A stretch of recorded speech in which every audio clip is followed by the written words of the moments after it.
અરજદારોને ધક્કા ખવડાવવા હવે અધિકારીઓને ભારે પડશે। મુખ્યમંત્રીની ટકોર બાદ રાજ્ય સરકારે અધિકારીઓની જવાબદારી ફિક્સ કરી છે। પ્રજા હેરાન થતી હશે તો અધિકારીઓની સીધી જવાબદારી ફિક્સ કરાશે। જે તે અધિકારીઓની જવાબદારીમાં આવતું હોય તેની જવાબદારી ફિક્સ કરાશે। થોડા દિવસ પૂર્વે જ મુખ્યમંત્રી અધિકારીઓને ટકોર કરી હતી। જાહેર કાર્યક્રમમાં અધિકારીઓને લોકોને ધક્કા ન ખવડાવવા માટે ટકોર કરી હતી।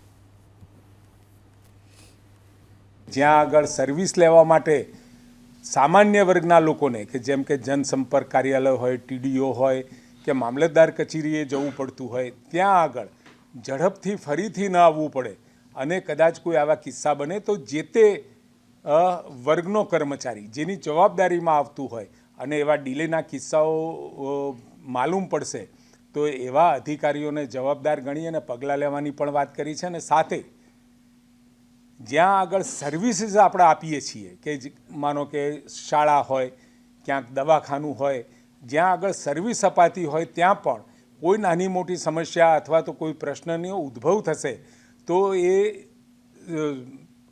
શાળાનો હેડમાસ્ટર છે કે પછી સરકારી કોઈ પણ સંસ્થા દવાખાનું છે તો એનો અધિકારી છે એ અધિકારીને જવાબદારી ગણી અને આવા ડિલેના કિસ્સામાં, બેદરકારીના કિસ્સામાં એને જવાબદાર ગણી અને કાર્યવાહી કરવામાં આવશે એ પ્રકારની સૂચનાઓ એમને આપી છે।